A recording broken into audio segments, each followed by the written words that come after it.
Welcome to Chinese Novel Audio Wave. Chapter 41, A Large Number of Refugees. Except for the last apocalypse tank, I bought all the others. It cost Gu Yuan a total of 265,000. Now Gu Yuan only has 36,648 kill points left. On the one hand, people's livelihood technology has also produced a lot of technologies that can be illuminated. Thermal power plants, sophisticated machinery, giant ore refineries. The giant ore refinery works 5 times more efficiently than ordinary ore refineries.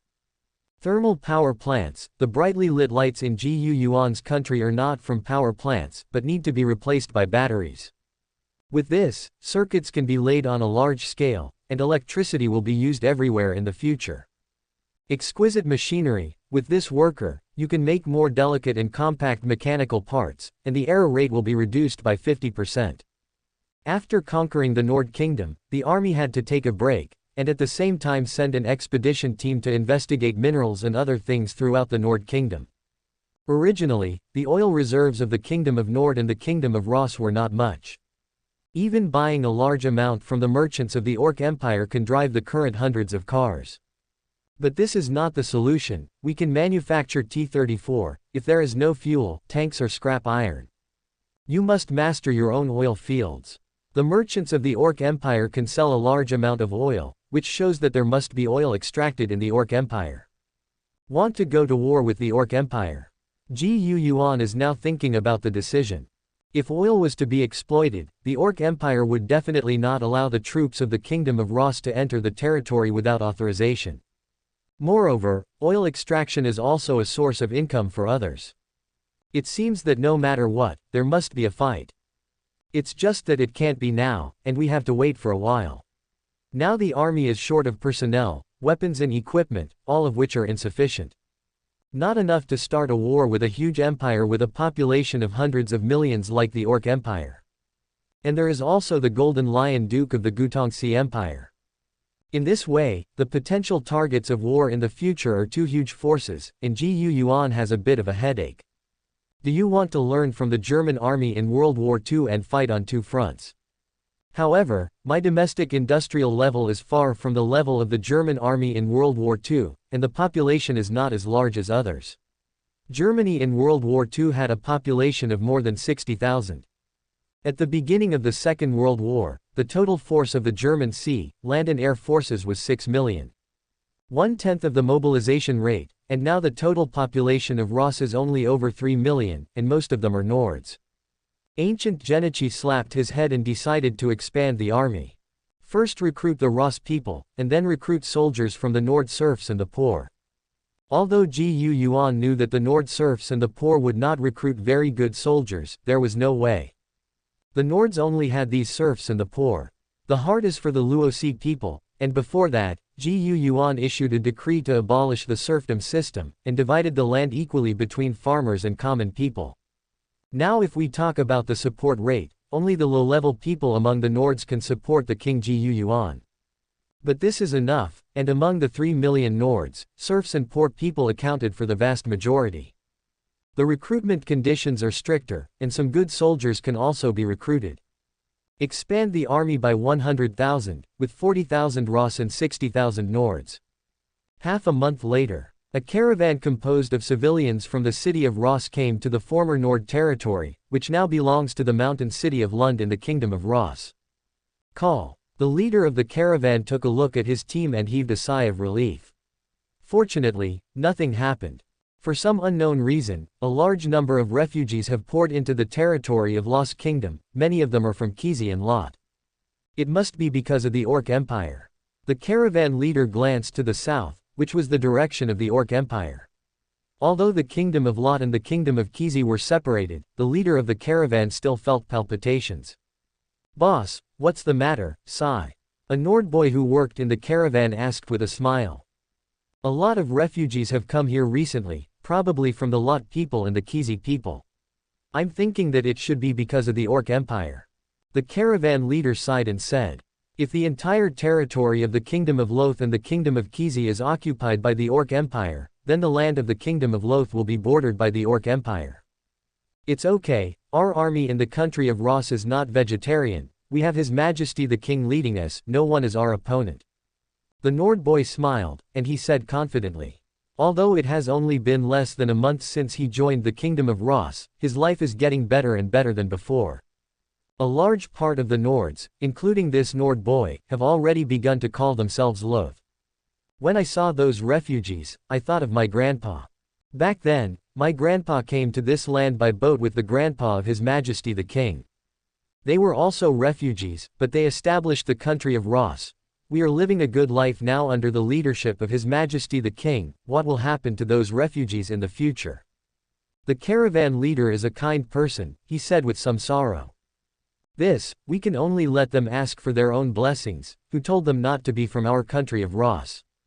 The young man scratched his head and said, the Ross people, who were not called the Ross people before, Yuan's grandfather brought hundreds of thousands of people to escape by boat and came to the continent of Laurelland, and came to this plain called Ross.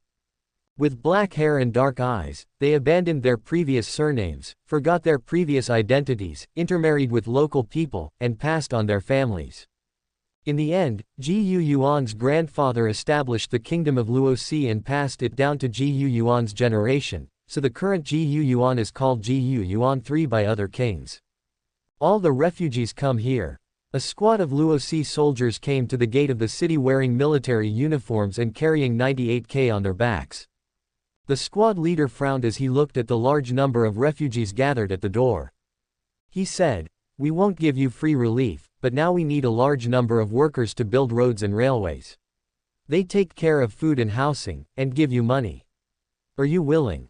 Willing. As soon as they heard that there is food and housing, and there is still money to take, these refugees rushed to raise their hands. I'm afraid I won't be able to choose. Okay, pick 50 young men and follow me. The squad leader waved his hand, and several Luosi soldiers walked into the crowd and began to pick people.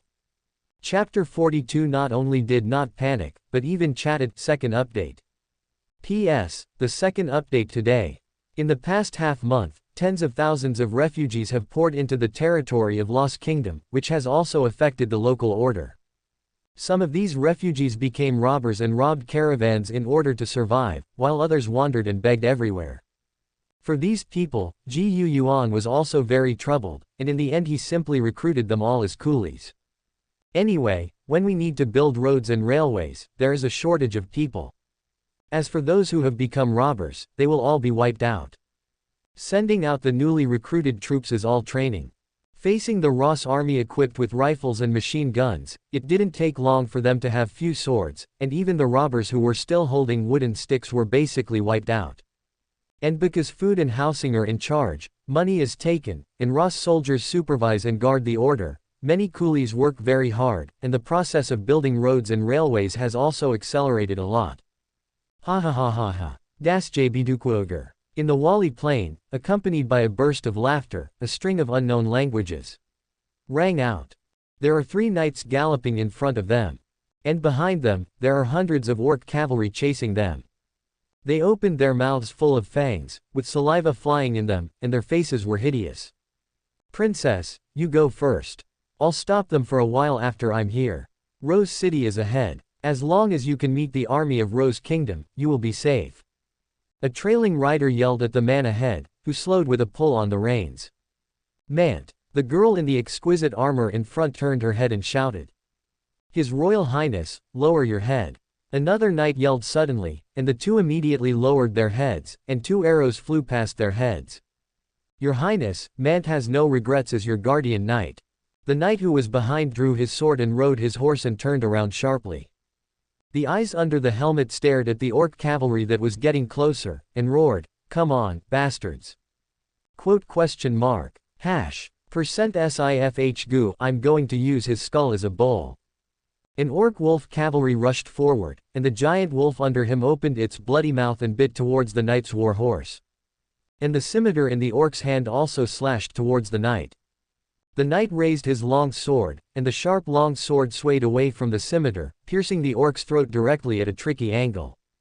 And the horse under the seat also kicked violently, kicking the giant wolf away. The second orc cavalry came up to him with a ferocious smile. Knight Mant glanced at Carlallen and another knight running away from behind, and turned around to meet the orc cavalry. The swords and soldiers collided, and sparks burst out suddenly. In such a close situation, Mant Knight could see the enemy's ferocious face and mouth full of fangs through the helmet, but he had no fear. As a knight, he lived to death, without complaint or regret. He could kill one orc trooper, he could kill two, but then more orc troopers were coming at him. In the end, the knight couldn't stop the large number of enemies. When hundreds of orc cavalry passed by, the knight's body fell from the horse. "Your Highness, there is only the last knight accompanying Carlallen." The only remaining knight glanced at the pursuers behind him, and he shouted, "Your Highness, Mant has won the honor and is loyal. He is a true knight, but I will not lose to him." He drew out his long sword suddenly. "Your Highness, as your guardian knight, our soul will guard you forever. Look, there is Ross' army ahead, we are saved." At this moment, Carloni shouted happily.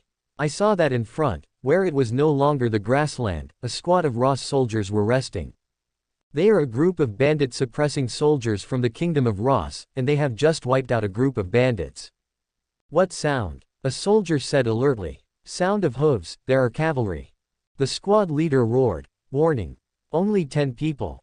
Carlo Lin, who thought she had hope, was desperate again in an instant. There were hundreds of orc cavalry behind her.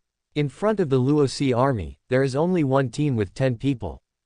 Carlo Lin looked at the sky in despair. Not only would she die on this plain today, but the 10 Ross soldiers in front of her would also die.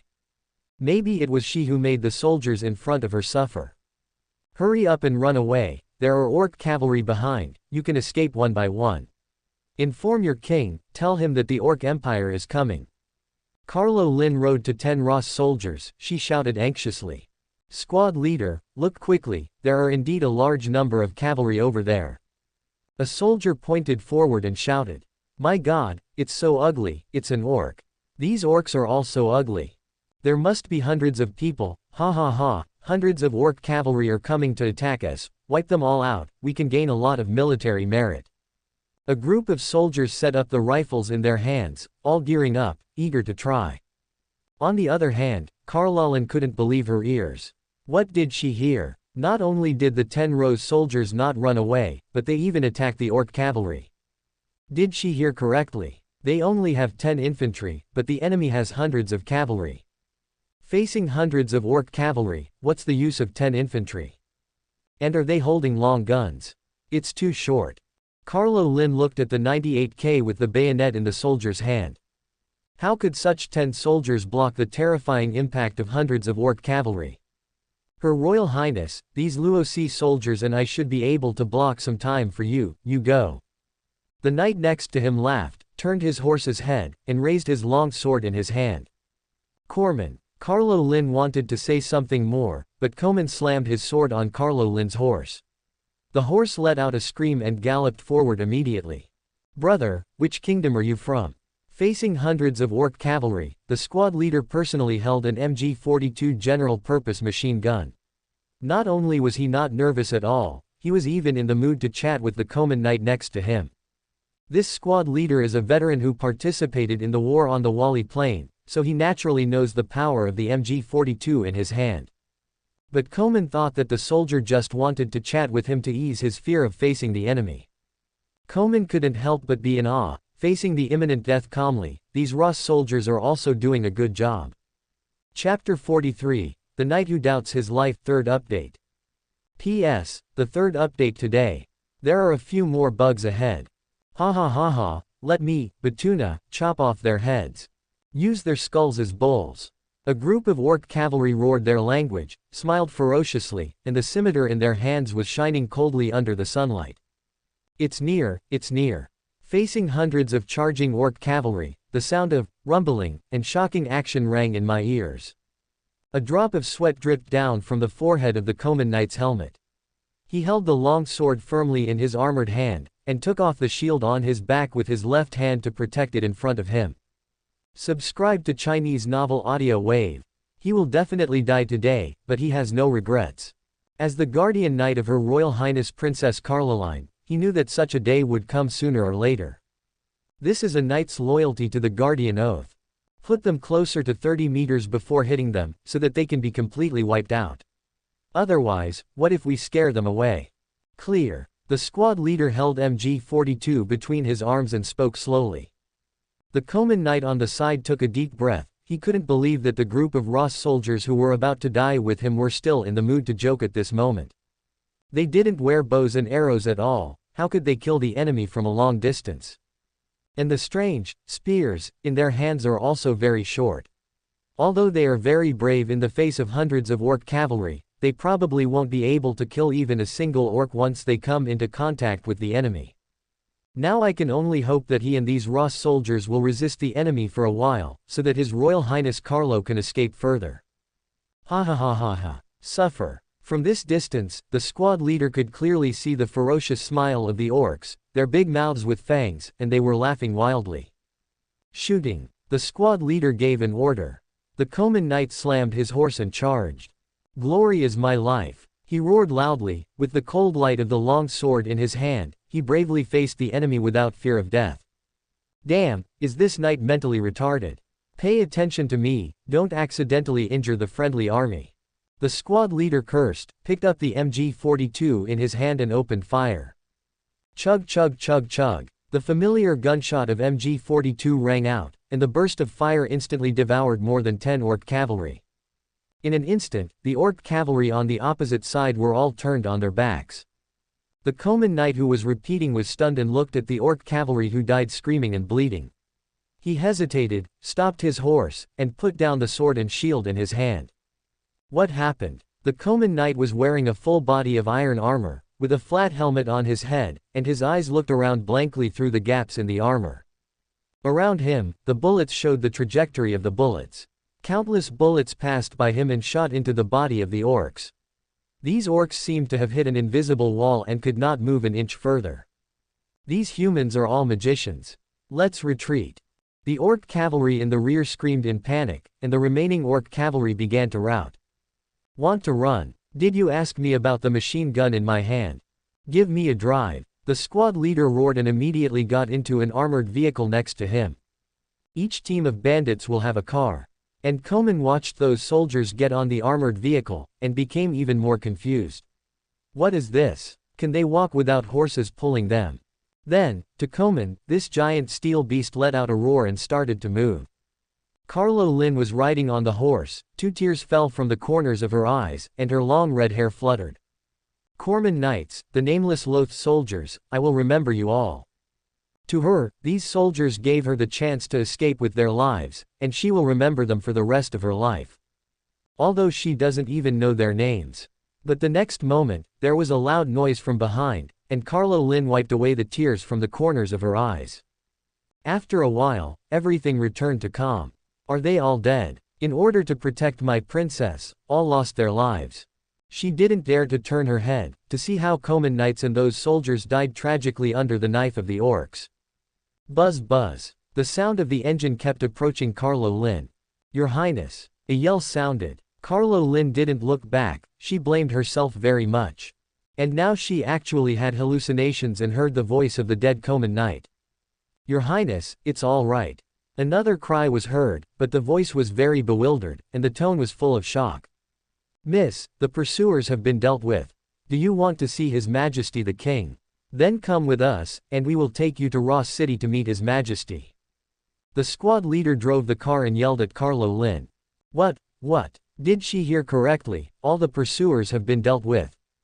Carlo Lynn turned her head in disbelief, and saw a group of soldiers sitting on a steel monster.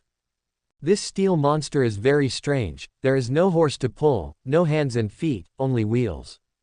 And the speed seems to be faster than her war horse. The Coman Knight was wearing iron armor, his helmet was taken off, and his face was full of astonishment of doubting his life. Just now he experienced a battle that he could not have seen in his entire knight career, so that he had some doubts about his life. No, this is not a battle, it is simply a massacre. Hundreds of orc cavalry were wiped out like a massacre by 10 human infantry. In the past, to wipe out these hundreds of orc cavalry, at least 3 times as many human cavalry had to be dispatched. But now, 10 loath infantrymen easily wiped out these soldiers. Are they all magical creations? The kingdom of Ross is so rich, why would it equip ordinary soldiers with magic items? Are these soldiers magicians? Or did he meet today's king's guards, who are not many in the entire kingdom of Ross, that's why they are so powerful? Komen sat in the car in his armor, looking up at the sky, thinking about the reasons he could accept. Today's scene brought him too much impact, he had to think about self-deception. Chapter 44 The Princess Who Doubts Her Life, Fourth Change. P.S. Today's fourth change. Here, I accidentally shot your horse, sorry, my name is Jerry, what's your name? The armored truck arrived outside the city of Ross. Jerry got out of the car and said to the knight who was still in a dazed state of thinking in the car. My name is Coleman. Komen reacted and said to Jerry. Then he quickly called out again, Your Highness, is she all right? He accidentally forgot about Caroline along the way. I'm fine. Carlo Lin was riding a horse beside her, said. I'll help you dismount. Komen quickly helped Carlo Lin off the horse. After riding a horse for a day, not only Carlo Lin's legs were weak, but even the war horse was panting, and fell to the ground with 2 front hooves with a thump, which was too exhausting. Come with me, I will take you to arrange your accommodation first, and then go to see His Majesty the King. Jerry took off the iron mask under his helmet and said to the two. Komen supported Carlo Lin and nodded. At the gate of the city, some soldiers guarding the city and the people passing by looked at these 2 men in full-body armor very curiously. Now there are no people wearing full-body armor in Los Angeles. Whether it is fighting or anything, it will affect mobility. Komen stepped on the concrete road on the ground, with novelty in his eyes. It's such a smooth road, even the capital of Kizi doesn't have this kind of road. Most cities are paved with stones, which are also hard, but uneven, and it is impossible for them to be as smooth as cement roads. Now that Komen was sitting in the car, he couldn't see the road.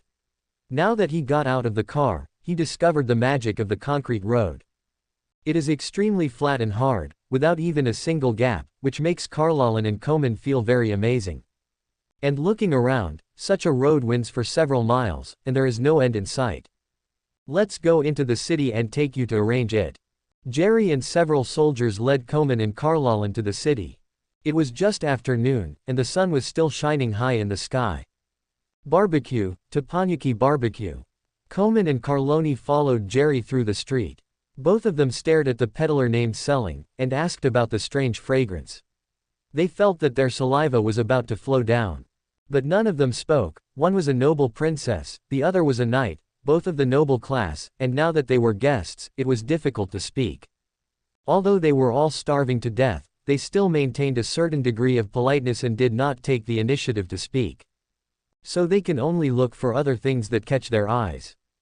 There is no rubbish on the street, no feces on the edge of the road, and no excrement in the corners. When I move my nose lightly, I can't smell a bad smell, and I can even smell a strange fragrance.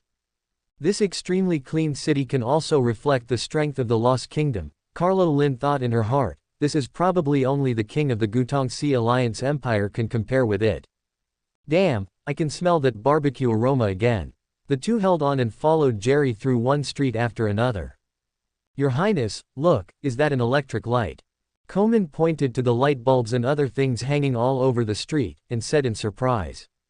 He was paying attention to those electric lights along the way, but now the sky was bright, and the electric lights were not on, so he couldn't help asking until now. Really, the lamp. Carlo Lin looked in disbelief at the electric lights hanging all over the street.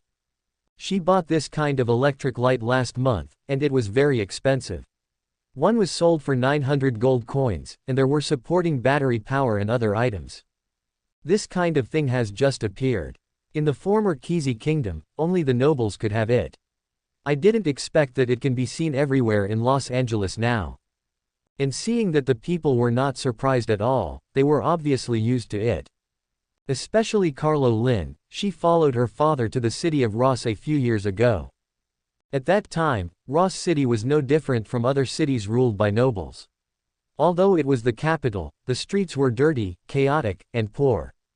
But now Lost City seems to have an earth-shaking difference from before. Everyone is happy and prosperous, the streets are extremely clean, and even electric lights, which can be compared to magical creations, hang all over the streets and can be seen everywhere. It even made Carlolyn wonder if she had arrived in the Central Territory, the capital of the Central Magic Empire, or a certain big city. Construction is underway ahead, let's go around. At this time Jerry turned to them and said, "Construction." Carlolyn looked over there curiously, and this one glance made her freeze. I saw that the entire street ahead was under construction. A dozen or so buildings with a height of more than 10 floors already had their frames and prototypes. Komen and Carlolyn were outside the construction site dumbfounded. That is shock. They kept looking up, looking at the street in front of them being built, a tall building they had never seen in their life. In this era, only castles are 5 or 6 meters high, 7 or 8 meters high. But this kind of castle can only be built by nobles, and most of them are only 4 or 5 meters high. Only kings and the like can build castles with a height of 7 or 8 meters. But now looking at the framework of buildings being built in the entire street, there is no building less than 20 meters high. The lowest buildings are also 4 or 5-story buildings, and there are several buildings with about 10 floors and a height of 40 to 50 meters. The tallest building has 20 floors, and its height is more than 70 meters. P.S. You may have no idea about 70 meters, how high is it specifically? For example, Ultramantiga has seen it. The height of Ultramantiga is 120 meters, and the height of 70 meters floor, you think for yourself. In modern times, buildings with a height of 70 meters can be seen everywhere, but in this era when the largest mortal castle can't exceed 20 meters in height, this is an incomparably huge feat. And the 20-story building is also the administrative building of the Lost Kingdom that Yuan is building. It is the main building of the capital Lost City. Carlolyn, who came to Rose City a few years ago, naturally knows how much Rose City has changed. It can be said that it is the difference between heaven and hell. Carlolyn has seen Yuan since she was a child, but she never knew that Yuan is so capable as a king. At the same time, this also made Carlolyn very curious about what Yuan is like now, and a feeling from a distant childhood re-emerged in Carlolyn's heart. Chapter 45 The steel used in the lunchbox is better than the steel of the armor on my body. 5th update. P.S. Today's 5th update. My God, can this really be built by mortals? A voice full of shock and a little fanaticism sounded at this time. Both Carlolyn and Komen looked over there. I saw a middle-aged man with long messy hair wearing a shabby magician's robe, thick scholar glasses, and shouting beside him. Mr. Garomoni, please come here, you are a distinguished guest invited by Our Majesty. Next to them were 2 officers in pitch-black military uniforms, black military caps with large brims, and pistols hanging in the private room. No, you can meet your king anytime, I want to see how you build such a great tower right now. Garomoni struggled, his tone full of enthusiasm for architecture and creation. Garomoni, a magician from Middleland. Yuan bought the magic ball of knowledge, which was made by him. However, although he is a magician, he is obviously worthless in the middle domain where there are magicians everywhere. Especially after he created the magic ball of knowledge, he was even more excluded. I said the reason before, anyway, he had a very poor life in Zhongyu. This time when Yuan invited him, he didn't want to come. He felt that the mortal country was so broken. In his eyes, except for the central region, the other regions were all rural areas. Why would he go to the country of mortals in the dirty, messy and poor countryside? But Yuan gave too much. 100,000 gold coins fell on him, almost killing him. After that, Garomoni never resisted again, so he was taken away. Moreover, Garomoni had money, so he hired a dragon knight extravagantly. After flying all the way for half a month, he landed the dragon in a small border country belonging to the Gutongxi Alliance Empire. Then when he took the carriage to the border of the Kingdom of Ross, he was picked up by the army sent by Yuan. Unexpectedly, this Garomoni is a complete research fanatic. When he saw the car that picked him up, he yelled to dismantle the car, and study this thing that has neither a horse nor any magic wave steel. How can creation move? This is from the central region, and I always thought that the Kingdom of Ross is a magician in the countryside. After finally arriving in the city of Ross, he behaved like a farmer who had never seen anything in the countryside. He yelled at everything he saw along the way, and then picked up his magic tool to dismantle something. The two officers suffered a lot along the way. Where did these country folks come from? I really haven't seen the world. Several citizens of Lost City passed by, with mocking in their tone. Seeing Carlolin and Komen looking at them, they puffed out their chests with pride. Look, this is their great Lowe's. Although they are just ordinary citizens in the city of Ross, they are full of pride as citizens of the country of Ross. Hearing this sentence, not only Garomoni fell silent, but Carlolin and Komen also looked around, putting away their unfamiliar appearance. They are a princess, a knight, and a magician from the central region, but they are described by an ordinary civilian as a countryman who has never seen the world, which makes them feel a little embarrassed. After all, they are also people who want face. Mr. Garomoni, this way please. The two officers took the opportunity to pull away the quiet Garomoni. The two of them looked at each other with wry smiles, and wiped the sweat from their foreheads. This master is really hard to serve. Her Royal Highness, Mr. Knight, this way. He had already notified His Majesty the King when he was at the city gate, and now he has received an order from His Majesty. Let us take the two of you to settle down in the barracks, and he will see you tomorrow. Jerry led the soldiers to salute the two officers, and then led Carlolin and Komen towards the barracks. Carlolin and Komen followed Jerry and a group of soldiers towards the barracks. Carlolin and Komen were a little more reserved along the way, and they finally arrived at the barracks. Komen was relieved to see the recruits lined up for training in the barracks. After so long, he finally saw something familiar, recruit training. If he looked at the past all the way, he would think that everyone in the army of the country of Ross could fly into the sky. What he saw and heard in one day really surpassed his cognition in the past 20 years of his life. Before this, he had never known that a cart could move without a horse, a building could be built so tall, and the weapons used by ordinary soldiers could surpass magicians in all respects. His Royal Highness, please follow me here. This is the female soldiers' camp. Mr. Knight, please come here. Jerry stood where he was and smiled at the two of them. Jerry took Carlolin and Komen to collect a set of daily necessities respectively. He said, the conditions in the military camp are limited, and you can't use such good things. You may not be used to them. Carlolin and Komen stared blankly at the things they held in their hands, including stainless steel lunch boxes, toothpaste and toothbrushes, stainless steel washbasins, soap and other items. Komen looked down at the washbasin and lunch box in his hand carefully, and he took a deep breath. Nima, it's too shocking, and the condition is not good. The steel used for the washbasin and lunchbox is better than the steel used for the armor on his body. There is also soap, which is similar to cleaning the body. When the caravans from the Gutongsi Empire came, he also bought it for Carlolin, but it was very expensive, and it cost 10 gold coins. Now, this kind of noble children, the things that the princess can afford are sent directly to them.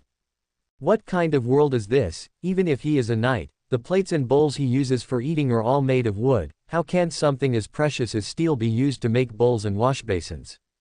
But now, the steel used for any lunchbox in Los Angeles is better than the steel for his armor, and he was told, the conditions are limited, the things are not good, and you may not be used to them. Kuman just wants to say that he is used to it, he is used to it, he has never used such a good thing.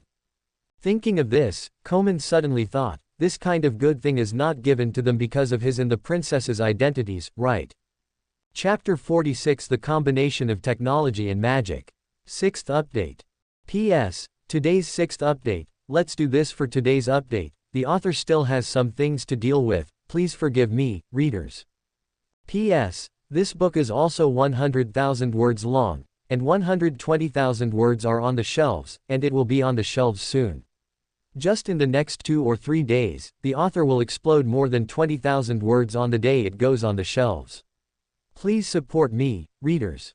P.S. Spoil, roll and show off when it's on the shelves. Please give me a subscription and support from all the readers. These things are not only available to us. Komen stared blankly at the stainless steel washbasin in his hand. The stainless steel rice bowl, cup, toothbrush and toothpaste in the washbasin seemed to him to be very good and luxurious towels. What Komen meant was that this kind of good thing was prepared for the sake of being nobles. But Jerry misunderstood. Jerry was a commoner before joining the army.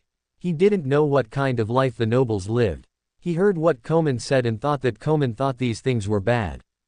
The conditions in the military camp are limited. Each of us uses these things, and we can only wrong you to use the same things as us. Please forgive me. Jerry smiled embarrassedly and said, everyone uses these things. With such an embarrassing tone, Komen thought Jerry was pretending. How rich is the kingdom of Ross, this kind of thing is popularized for every soldier. But there is no way, he is rich, Komen admired, and could only follow Jerry to the room prepared for him. When we arrived at the room, Jerry opened the door and looked at the dimly lit room. With a click, Jerry turned on the light in the room. After the construction of the power plant, the first large-scale circuit laying in Los Angeles was the military camp. Therefore, instead of electric lights with batteries, the light bulbs that are powered on as in modern times are used in the barracks. But the room lit up with a click, startled Komen.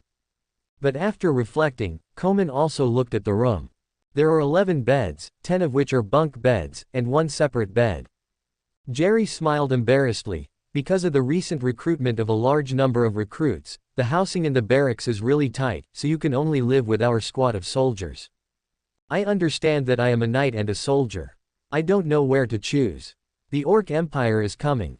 It is right to expand the army and prepare for war. Komen said so, but in fact he was very satisfied with the clean and simple environment in his heart. He thought that the inside of the barracks would be worse than the outside, but he didn't expect it to be as good. When he talked about the Beastman Empire later, he sighed and sat down on the bed in armor. It was also because of the Orc Empire that he fled to the Kingdom of Ross with Her Royal Highness the Princess. Unexpectedly, the vanguard and looting troops of the Orc Empire came so quickly. They escorted the knights all the way, and killed people all the way. In the end, he was the only one left to escort Carlo Lin to the city of Ross. To be honest, if he hadn't met the soldiers of Jerry's class, he would have died too. It's no wonder the Kingdom of Ross is so powerful, but you can tell from the discipline of the soldiers. Komen looked at it casually, and saw the quilts like white tofu blocks neatly stacked on the other beds. After thinking about it for a while, he understood why. It was to cultivate the discipline of soldiers. He marveled at the strength of the Ross Kingdom, thinking, if this is the Ross Kingdom, it must be able to withstand the army of the Orc Empire. And Yuan is receiving the magician from Central Territory, Garomoni. Garomoni was still thinking about it on the way here. As a magician in the Central region, should he show embarrassment to such a country king when he comes to the Kingdom of Ross? But after arriving in Los Angeles, Garomoni was really shocked by what he saw along the way. He didn't behave like a magician from the Central region at all, but like a country farmer entering the city for the first time. At the same time, in the dark, there is also a little more respect for the King Yuan.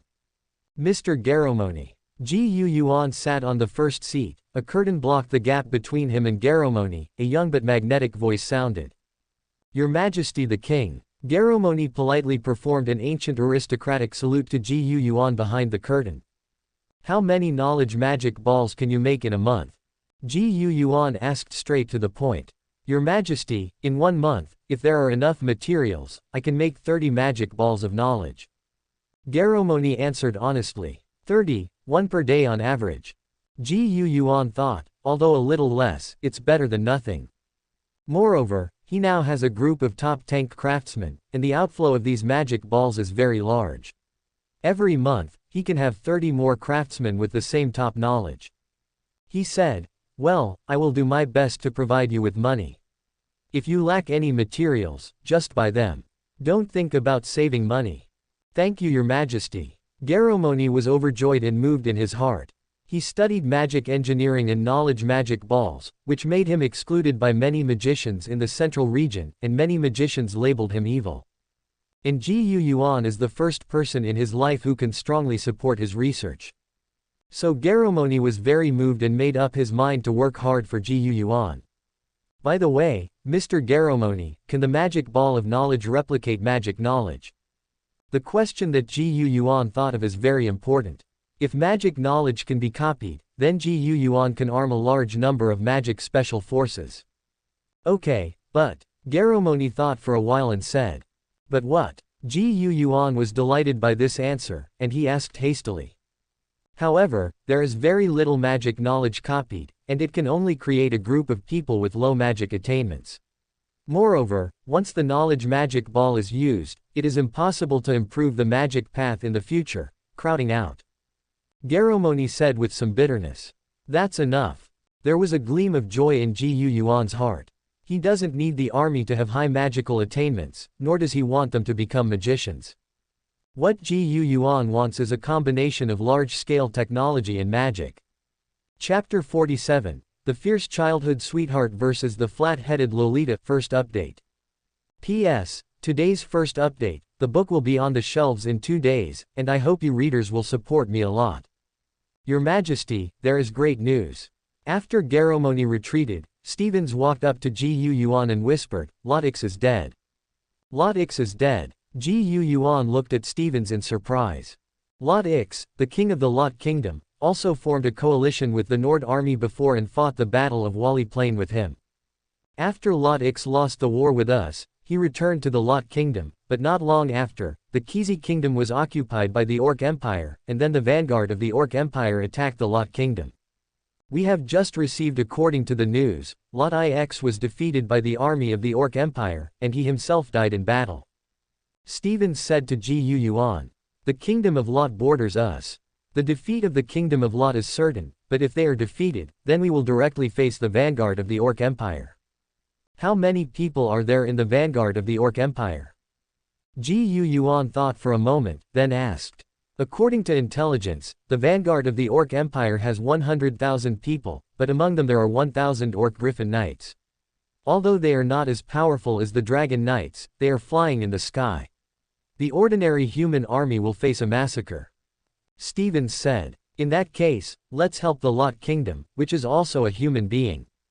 Send troops to wipe out all the vanguard troops of the Orc Empire. According to intelligence, there are many oil fields in the Orc Empire. There was a smile on the corner of Ji Yuan's mouth, as if everything was under his control. Yes, Your Majesty, I understand. Stevens nodded and was about to back down, but at this moment Ji Yuan stopped him again and said, I remember that Carlo Lin, the princess of Kizi Kingdom, came to our lost city. Yes, Your Majesty. Ji Yuan recalled the memory in his mind. I still vaguely remember when I was a child, there was a red-haired loli who followed him and called Big Brother. I want to summon her. The kingdom of Kizi was destroyed by the Beast Empire. I have to avenge them. Ji Yuan laughed. At this time, Carlo Lin was staring at the 2 elf girls with big eyes and small eyes. In the female soldier camp, there are female soldiers in the army of the Kingdom of Ross, but they are all trained nurses, art soldiers and the like. And the person who manages these female soldiers is Angelina, who became Ji Yuan's secretary. At this moment, Angelina was wearing a black women's military uniform, with small short boots on her feet, and a black military cap with a large brim that was 1 size larger covered most of her head. Long, silky blonde hair was tied into 2 ponytails behind her back. At this moment, Angelina was staring at Carlolin in front of her with scrutiny. That is, you want to meet His Majesty Ji Yuan. There was some kind of hostility in Angelina's beautiful golden eyes, and she looked up and down at the red-haired girl in front of her. HMPH, to find such a beautiful woman, she is indeed a rogue king with no good intentions. Subscribe to Chinese Novel Audio Wave. Yar whispered BB on the side.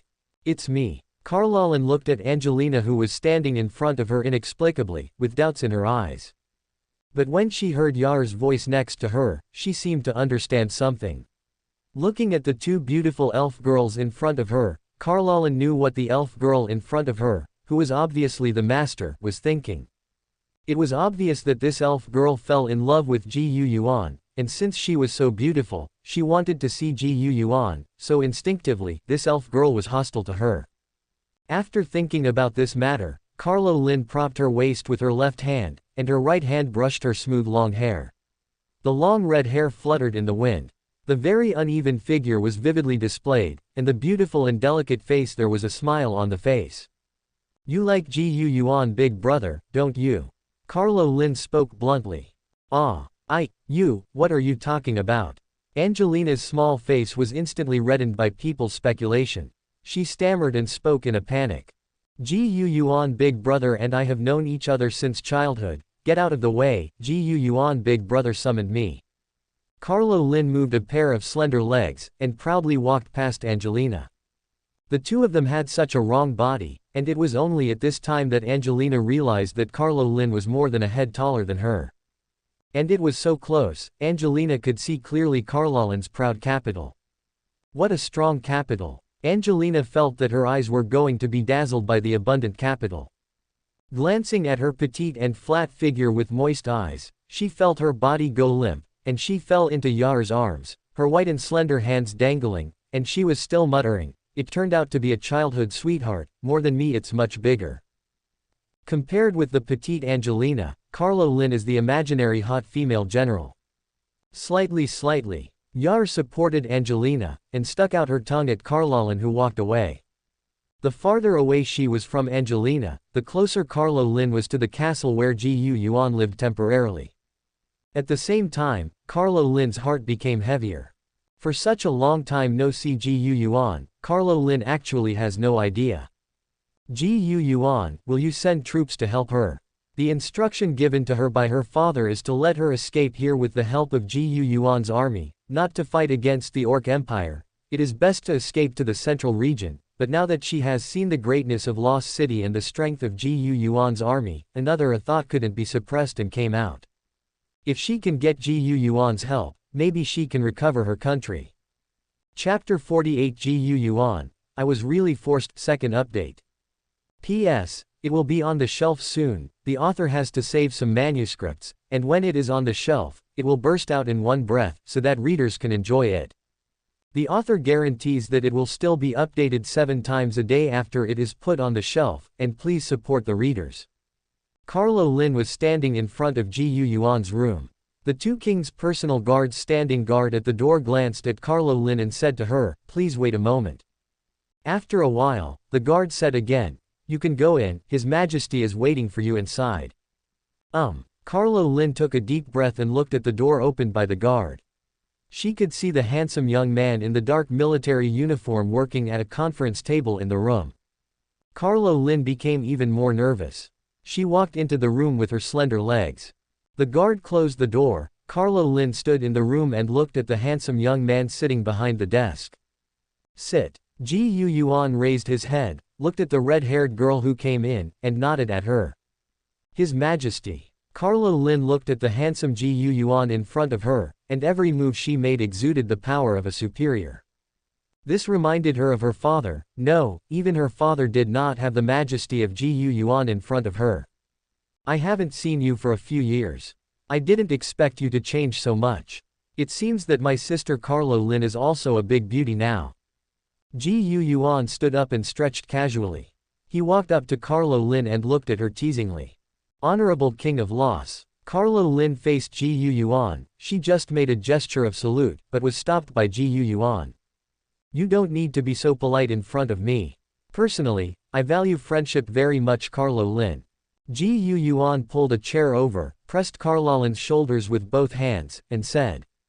Sitting on a chair, after a long time of fleeing, her tense state of mind was relaxed in Los Angeles, but after relaxing, Carlo Lin remembered what happened to her, so her mood was extra heavy. "His Majesty." As soon as Carlo Lin opened her mouth, she was stopped by Ji Yuan.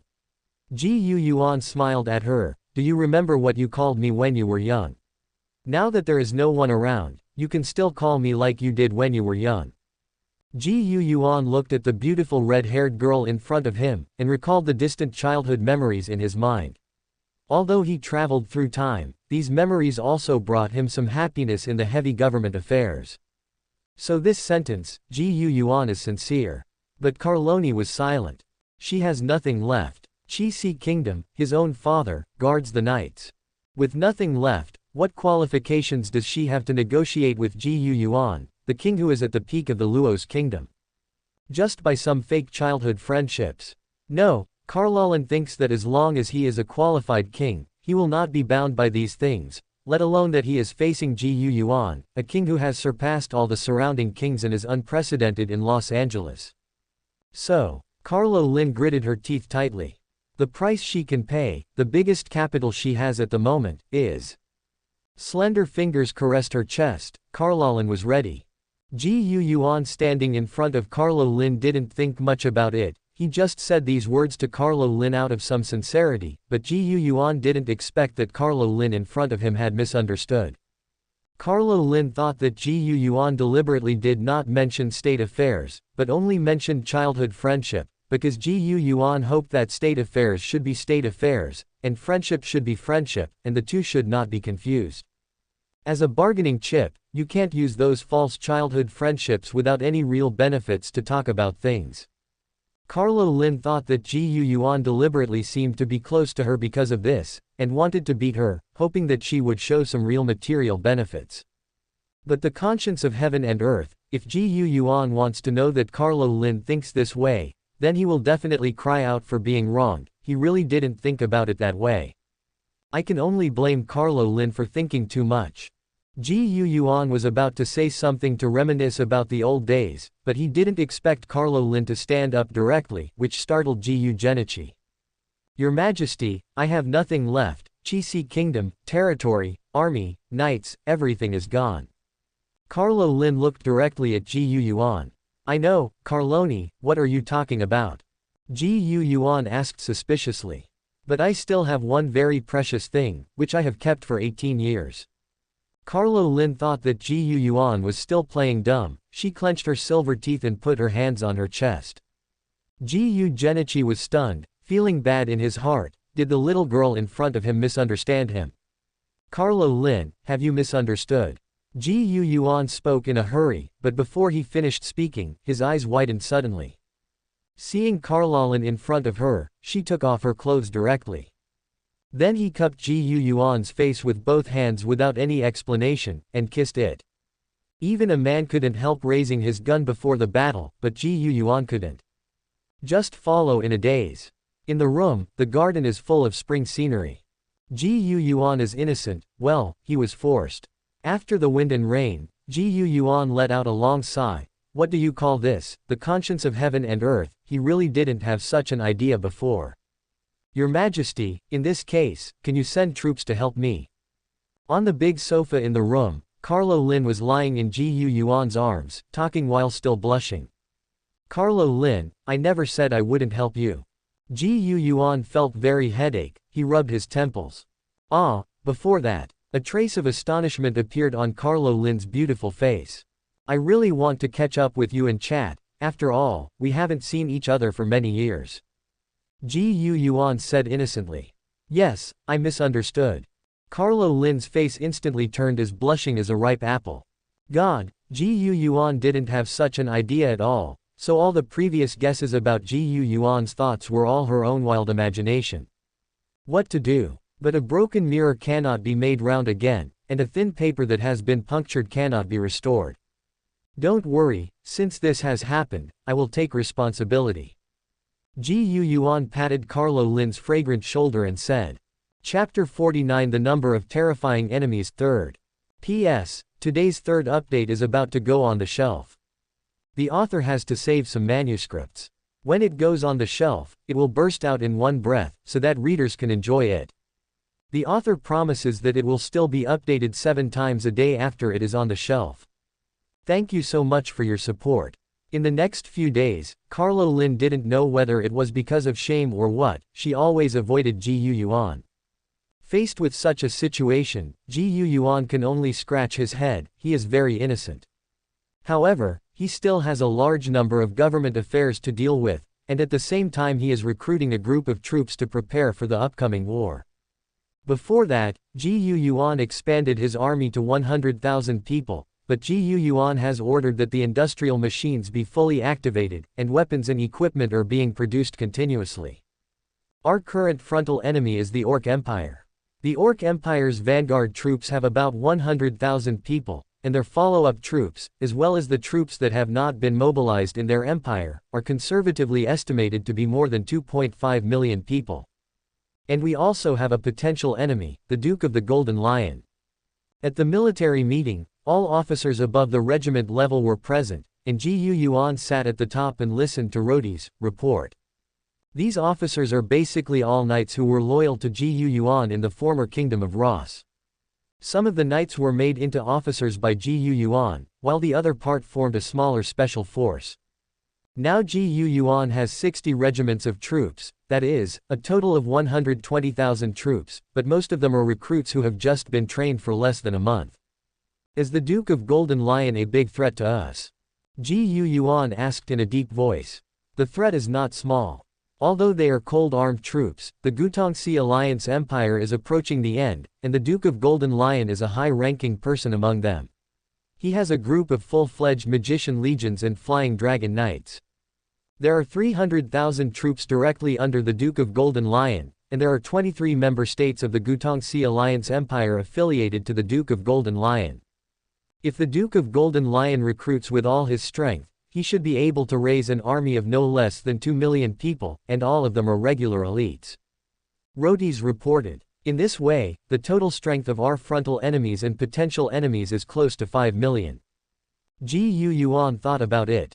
5 million people, this is a huge number, and now the total population of their lost kingdom is only over 3 million.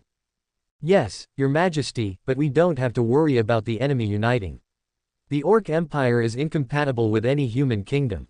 Rhodys said. Our troops are still too small, an army of 120,000, although I am confident that these loyal troops will defeat anyone on the battlefield, but the enemy only needs to send a part of their troops to hold back our main force before they can attack from other places our kingdom. And the enemy also has a very large number of magicians and air units. These will undoubtedly cause varying degrees of damage to the Ross army. From this, it can be seen that facing the army of the Gutongxi Empire in the future will be a tough battle. The combat effectiveness of the army of the Kingdom of Loss is crushing any army in this era, but the number is too small. The huge number of enemies can completely divide the troops and detour instead of fighting head-on with Ji Yuan's army. In order to prevent the Duke of Golden Lion from stealing the house when Ji Yuan was at war with the Orc Empire, Ji Yuan had to expand his army. Expand the army. Strictly recruit soldiers from the Nords to ensure their loyalty to the kingdom. The goal this time is to recruit 150,000 new soldiers. Ji Yuan gave the order. The Nords have a population of 3 million, and in the case of 1 out of 10, they can recruit a maximum of 300,000 troops. However, the class of Nords above the most combative good people is not loyal enough to the Kingdom of Ross, so the recruiting targets of the Kingdom of Ross are ordinary Nord people who are loyal enough. This is also helpless, although the enemy's combat power is not worth mentioning in Ji Yuan's opinion, but the number is too large. In order to prevent the enemy from stealing his home, Ji Yuan can only expand his army again to defend the defense line in the direction of the Gutongxi Empire. In this way, Ji Yuan's army will be divided into 2 batches, the southern front and the eastern front. There are 120,000 troops on the southern front of the Kingdom of Ross, 20,000 veterans and 100,000 recruits, and 150,000 troops on the eastern front of the Kingdom of Ross, all of whom are recruits. Ji Yuan's total force will also reach 270,000, of which only a fraction of the number of Luosi people, but they are all commanded by officers at all levels. Population, population, population. Ji Yuan rubbed his temples. The small population is still his disadvantage. The total population of Germany in World War II was more than 80 million. By the end of the war, including the dead and newly recruited recruits, there were as many as 11 million real German soldiers, plus 15 million troops from surrounding dependent countries. If Ji Yuan was given half of Germany's population, it would not be a problem for Ji Yuan to raise an army of 5 million people. But Liu had to walk step by step, and he had to eat his meals bite by bite. The ancient Tongxi Alliance Empire, the Principality of the Golden Lion. In a luxurious castle, big knights wearing bright silver armor with bright gold and beautiful lion patterns on the armor are patrolling back and forth with swords in their arms, and their red-backed gold-threaded cloaks are also fluttering in the wind.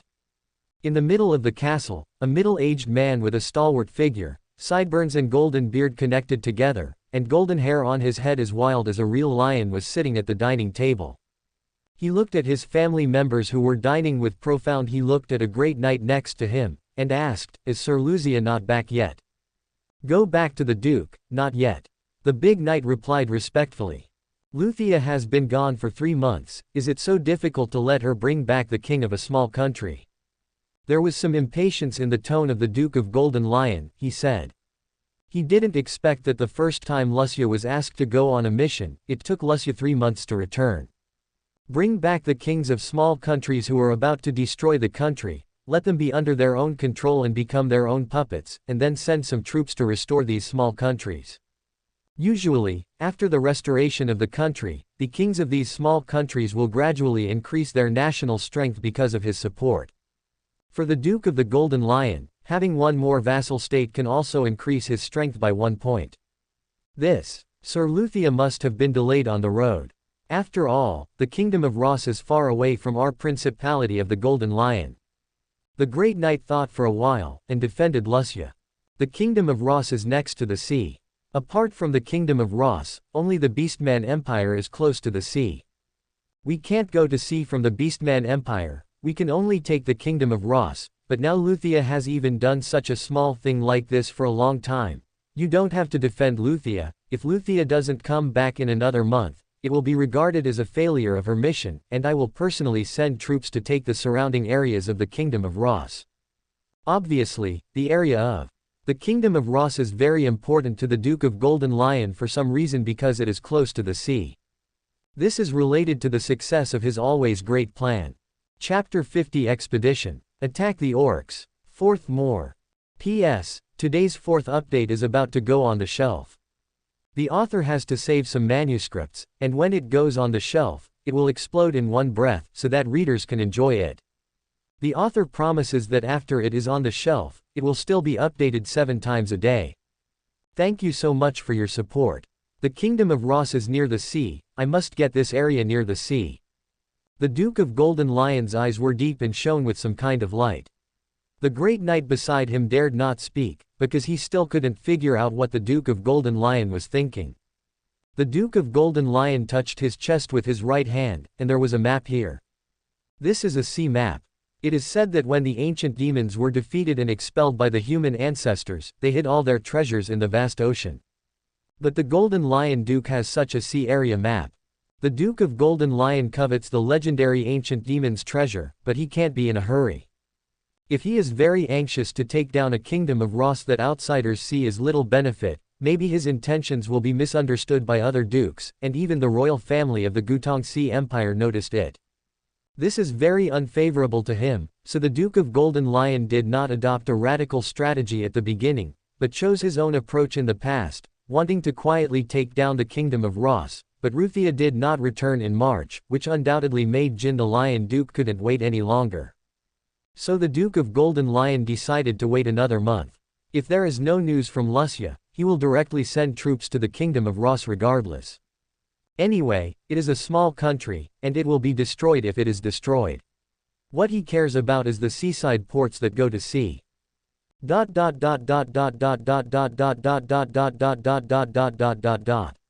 Facing the Orc army that had invaded the territory of the Lot Kingdom, Yuan decided to send an army first. After all, the army of the Orc Empire had defeated the army of the Lot Kingdom. Soon they will attack the kingdom of Ross, so it is better to strike first. It is better to fight in other countries than to introduce the war into one's own country. There are 50,000 soldiers from the kingdom of Ross in the first batch, and they are led by Yuan himself. Yuan is about to march on his own. Among them were 10,000 Roth soldiers and 40,000 Nord soldiers. Countless people on both sides of Ross City cheered, and they watched the soldiers lined up on the road. With neat steps and neat military uniforms and breastplates, the soldiers lined up in a long queue, winding out a long queue. Looking at the soldiers in the front rows, the soldiers behind can only see the black helmets that are neatly moving. We are His Majesty's most loyal soldiers. I would like to turn into a sharp sword to expand the territory for His Majesty the King. The evil orcs are waiting for our conquest. Girls of Lot and Kizi, don't be afraid, we will drive out the evil for you. Come on, come on. Throw yourself into the arms of the kingdom of Loss. The Great Majesty will treat you equally. Come on, come on. Join the kingdom of Ross. There's no bullying here, there's no poverty here. Here you will have no fear and you will have no pain. You will live a life of incomparable happiness and abundance. The morale of the soldiers was high. They lined up neatly and sang the military song written by Yuan loudly. Later, this military song became a traditional military song among the Rossi army. It tells the story of the soldiers of the Ross kingdom who set out to expel the evil orcs with justice in their hearts, and brought light to the people of the Loth and Kizi kingdoms. There are still many trucks in the army pulling various supplies. And the 20 T-34s produced in this short period of time were also launched. The tank soldiers received training for less than a month, but it was barely enough. After all, the enemy T-34 will face in this world is not German tank troops, but orcs' cold weapon cavalry. It is foreseeable that it will be a crushing battle. Look, this is the army of our kingdom of loss. Look at that huge steel monster, no enemy can stop their footsteps. Subscribe to Chinese novel Audio Wave. Beside the street, Old York, a Loss factory worker, was dancing and talking to a few Nord boys who came to work in the bustling Ross city. And these Nord boys looked at the tank troops passing by with envy and hope in their eyes, as well as the energetic soldiers marching neatly. This is the Ross army, how could such a powerful army be able to stop it? Steel and cannons are the most romantic things for men. Several Nord boys looked at those soldiers enviously. It would be great if they were there at the moment. The Common Knight was also wearing a Ross military uniform and was among the Ross soldiers. He served as Carlo Lin's guardian knight, and when Carlo Lin was absolutely safe in Ross City, he made a request to Yuan. He strongly hopes to join Yuan's army, follow the ancient Genichi to expel the orcs, and recover the Kizi people's territory. Yuan did not refuse his request, but because he was a newcomer, he had to start as a soldier at the grassroots level. He didn't have any objections to this Common Knight, and he even felt that Yuan's order was very fair. So this knight from Qixi Kingdom joined Yuan's army. Within the kingdom of Lot. Ha ha ha ha. Kill these little bugs. Steal all their women. A group of orc soldiers smiled ferociously. They brandished their scimitars and slaughtered a human village recklessly. The originally quiet village became noisy in an instant, with flames everywhere, and people mourning being slaughtered by orc soldiers. The crude weapons in the hands of the peasant guards slashed at the orc soldiers, but they were easily bounced off by the heavy steel armor, and then their heads were chopped off by the grinning orc soldiers. A large number of girls screamed and were taken away by the ferocious orcs, while the men were killed screaming. Their heads were chopped off and put on wooden poles made from branches. After the originally rich and peaceful human village was looted by the orcs, only flames, ruins, and corpses remained. Chapter 51 Humans will never be able to defeat the orcs. 5th update. P.S. This is the 5th update, and it will be on the shelves soon. The author has to save some manuscripts, and when it is on the shelves, it will burst out in one breath, so that readers can enjoy it. Thank you for your support. On the border between the Kingdom of Loth and the Kingdom of Ross, a group of about 100 refugees walked on the road with yellow faces and emaciated faces. There is numbness in their eyes, and it seems that they have no hope for life. They are a group of people who escaped from a village looted by orcs. Although they were not rich, they could still live, but the arrival of orcs ruined everything. Brothers, fathers, sons, were killed, wives, daughters, sisters were taken captive and defiled. They are also full of hatred for orcs. Boom. Suddenly there was a sound in front of him. The refugees raised their heads, looking forward with numb eyes. Suddenly there was a little shock in the unchanged expression. They saw a truck painted in khaki, which was a strange steel monster to them, parked in front of them. The clothes in the car were different from those of ordinary soldiers, and the soldiers looked at them with sympathy and pity in their eyes. An officer in a pitch-black military uniform and a big brimmed hat got out of the car, looked at them and asked, "What's ahead?" "Master, in front is Mecca Village, and behind Mecca Village is Fort Dillon." An old refugee walked up to the officer tremblingly and said, The officer nodded, and he got into the car and said to the refugees, "We are the army of the Kingdom of Loss, and we are here to expel the orcs. You can go to our country as we move forward. Our country is undergoing a large-scale construction project. People, If you go, you will have food, a place to live, and money. Really? Is there really room and board? God, we can finally stop wandering. Hearing the officer's words, these refugees had some hope in their numb expressions. They were excited and incoherent, talking to each other.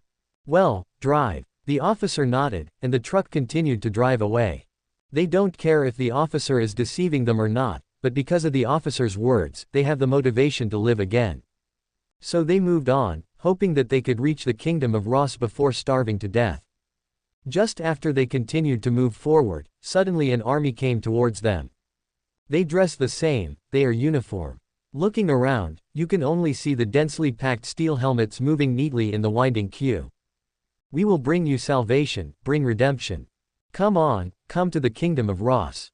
You will be our brothers and sisters. We will treat you equally.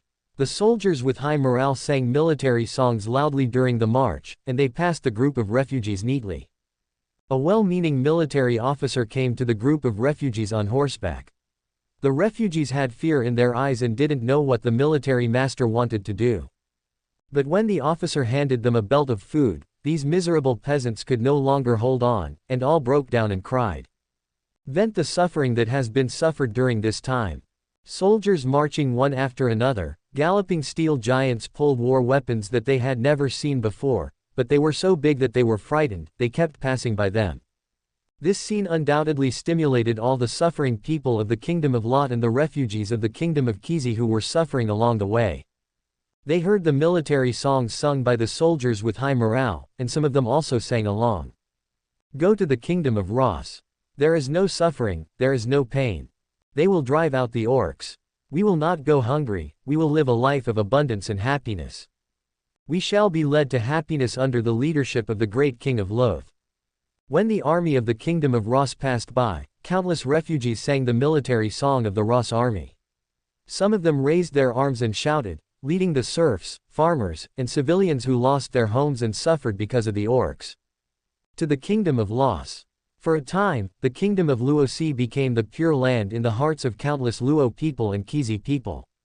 The army, knights, and nobles of Loto and Kizi can't protect them, but the kingdom of Loth can. And some people who have been to Ross City and seen Ross City are constantly talking about the greatness of Ross City. In his description, Rose City is a great city that is always bright, without night, and where everyone is happy and healthy. There will be no oppression, no pain, and they will have no fear. For a time, Lost City's status in the hearts of countless Loto and Chi-Si refugees rose sharply, and it was even comparable to the kingdom of gods in the myths they believed in. The city of Ross is equal to the city of the gods. I don't know when such words began to spread. Countless people were inspired and began to flock to the kingdom of Ross, hoping to become a citizen of the kingdom of Ross. The capital of the kingdom of Lot has been occupied by the Orc Empire at this moment. The orcs are brutal and easy to kill. They have carried out more than one massacre in the city. During this time, their army has been taking pleasure in killing people. The kingdom of Ross. Where did it come from? A small human country. In the palace of Lot, the orc general Dan Urgu gulped down a glass of wine. Listening to his subordinates, he sneered disdainfully. The kingdom of Los is next to the kingdom of Loth. I heard that their king is quite great, leading thousands of troops to defeat 100,000 human troops. An orc tells what he has heard. Ha ha ha ha, thousands of people can defeat 100,000 human army, and I can do it too. The human army is just a group of soft-legged shrimps, they are weak and vulnerable. Dan Urgu sneered, seeming to be dismissive of the kingdom of Ross. However, they seem to have sent troops into the kingdom of Lot. And they are still singing, saying that they can defeat and expel us. They have been the spiritual pillar of all the humans nearby during this time. The orc touched his chin and said what he knew. Dare to send troops. That's good. Since they are the spiritual pillars of the surrounding humans, I will completely smash their false illusions. Let them become our slaves forever. Let them know that there's no way a swarm of soft-legged shrimp can defeat a great orc. Human beings should always be our slaves. Dan Urgu slammed the table, and the cup in his hand broke instantly along with the table. Chapter 52, The Wrath of a God Descending from the World. It's on the shelves now. P.S. This book will probably be on the shelves tomorrow. Readers, thank you for your support. Your Majesty, we have penetrated deep into the territory of the Kingdom of Lot, and ahead is the capital of the Kingdom of Lot, Su Nuo. According to intelligence, the vanguard of the orcs has already occupied there, and has carried out 2 massacres in the area around Sun Nuo. The area around Nuoji has basically disappeared. In the vanguard army camp of the Kingdom of Ross, in the tent Rhodes was reporting the situation to Gu Yuan with an old-fashioned map. These inhumane orcs deserve to die. An officer heard that the area around Su Nuo had been massacred by orcs, so he punched the table angrily. How much is our fire support now? Gu Yuan asked. The 155mm M59 guns are being pulled by trucks, and there are now 30 of them. Rhodes reported. Enough. Gu Yuan plunged down the pen in his hand. With a bang, the pen was stably stuck in Su Nuo City on the map. Fire bombing for me. There are no more humans in Su Nuo City, let's bomb. A surge of anger rose from Gu Yuan's heart, and he gave orders loudly. According to intelligence, there are at least 500,000 people around Su Nuo, but now they are all slaughtered by orcs. Any human being will feel angry when facing such a massacre. Your Majesty is holy. Let all those damn orcs go to hell. All the officers cheered and immediately issued orders. The army camp of the Kingdom of Ross is 60 kilometers away from Suno City. On a hill outside Suno City, the artillery unit of the Kingdom of Ross occupied this hill first. This mountain is about 30 kilometers away from Suno City. This place is great. It has a wide field of vision, and you can have a panoramic view of Sunuo City. The lieutenant battalion commander of the artillery battalion held a telescope in his hand and looked at Sunuo City in the distance, and sighed. Damn, these orcs are really beasts. Look, there are basically no good houses in Sunuo City, and they all burned down. An artilleryman's rangefinder held a telescope and looked at Suno City in the distance, and cursed. That's good, at least whether we bomb or not, we have to rebuild. Another soldier continued talking. Right, the artilleryman's rangefinder nodded. In Sunuo City, Dan Ergu still led a group of orc generals to hold a big banquet in the palace. A few young human girls were forced to dance for them to see. Looking at the young and tender bodies of the girls on the field, these orc generals were all beastly, and holding down a trembling serving girl next to them was just doing shit. Dan Ergu laughed, not taking the brutality of his subordinates seriously. General, the army of the Kingdom of Loth has entered the territory of the Kingdom of Loth, are we not going to prepare? A fox orc strategist next to him spoke to Dan Ergu. Hey, don't worry, the marching speed of the human army is slow, and it will take at least a week for them to reach Sunuo City. Besides, even if they arrive now, if we don't defend the city, we can defeat them if we leave the city casually. Dan Ergu laughed loudly, with a mockery of Ross's army in his tone. Yes, if they dare to come, their heads will be chopped off, just like those humans who dared to resist a few days ago, their heads will be strung on bamboo poles. Ha ha ha ha ha, a large forest of bamboo poles strung with human heads, so spectacular. The 2 orc generals greeted each other and said, the one with the head has to be the head of that King Loth. At this time, another orc general interrupted, and soon, all the orcs burst into laughter. Holding a jug in her hand, the girl who was forced to wear no clothes trembled. God, who will save her? Why did they have to suffer like this? God, where are you? There were tears in the girl's eyes, and a group of ferocious-looking orcs were rampant and laughing unscrupulously in front of her. Rescue the suffering, destroy all evil spirits, the judiciary God, why don't you come down to save us? The girl kept praying in her heart, and she raised her head to look at the open-air roof of the palace, and saw the blue sky. Suddenly, she seemed to see something in the sky. It was a black dot that fell from the sky. Yes, the gods come to save us. The girl was in despair, yet full of hope. Boom! A loud noise exploded above the palace. Flames erupted everywhere, the dome of the palace collapsed in an instant, and countless stones fell down. What happened? Dan Ergu rolled around in embarrassment, dodging the big rock that fell from his head. He roared angrily. Ah! Tur was stoned to death. What the hell is going on? A group of orc generals became confused in an instant. They all roared and roared, hoping to find the non-existent enemies around them. God! 2 lines of tears flowed down the girl's pale face, her dry lips trembled. God, come to save them.